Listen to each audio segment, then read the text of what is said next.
हर हर महादेव, जय शिव शंकर। सभी कथा प्रेमी मित्रों को मेरा सादर वंदन प्रणाम। आज की हम शिव कथा में जानेंगे बर्बरीक और विजय की गुप्त अक्षेत्र में साधना। मेरा दावा है आपने ऐसी कथा पहले कभी नहीं सुनी होगी।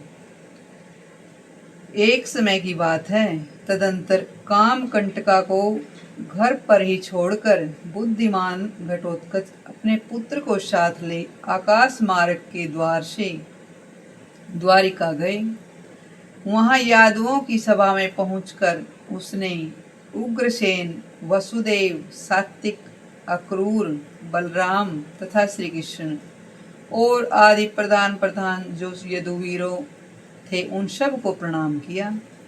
पुत्र सहित घटोत्कच को अपने चरणों में पड़ा देखकर श्री कृष्ण ने उसको तथा उसके पुत्र को भी उठाकर छाती से लगा लिया और आशीर्वाद दे अपने समीप बिठाकर इस प्रकार पूछा, बेटा, कुरु वंश को बढ़ाने वाले राक्षस श्रेष्ठ, बताओ तुम्हें सब ओर से कुशल से तो होना है, यहाँ किस लिए तुम्हारा आगमन हुआ है?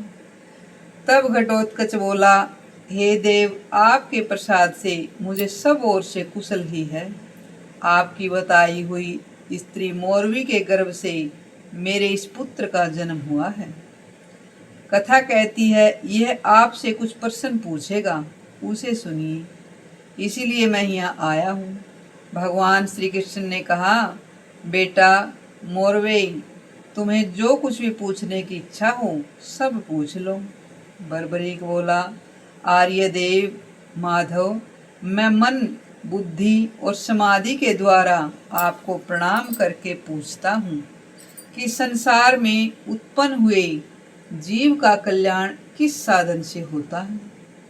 कोई धर्म को कल्याणकारक कहते हैं, कोई ऐश्वर्य को, कुछ लोग दम इंद्रिय दमन को और कोई तपस्या को, कोई द्रव्य को यानी दान देने को और कोई भोगों को और कोई मोक्ष को ही श्रेय कहते हैं।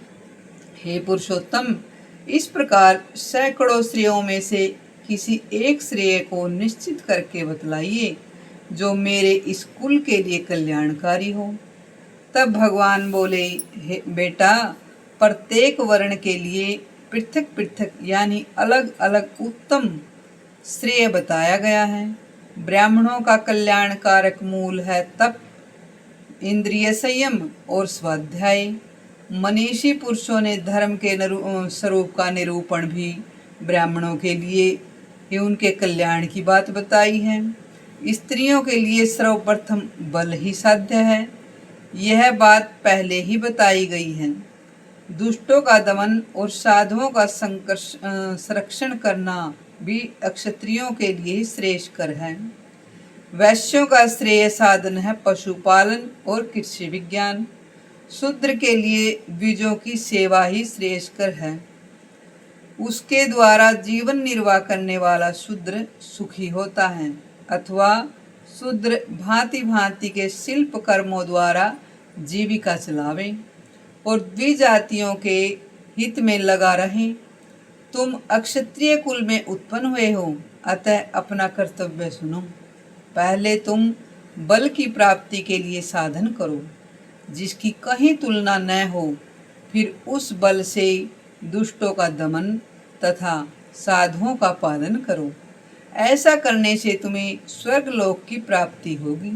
बेटा, देवियों के अत्यंत कृपा होने से बल प्राप्त होता है। कथा हमें यह शिक्षा देती है कि देवी की पूजा करनी कितनी आवश्यक है। इसीलिए तुम बल प्राप्त के उद्देश्य से देवी की आराधना करो। बर्बरीक ने पूछा, प्रभु, किस अक्षेत्र में किस देवी की और कैसे आराधना करूं? बोलिए शंकर भगवान की जय, बोल कृष्ण भगवान की जय।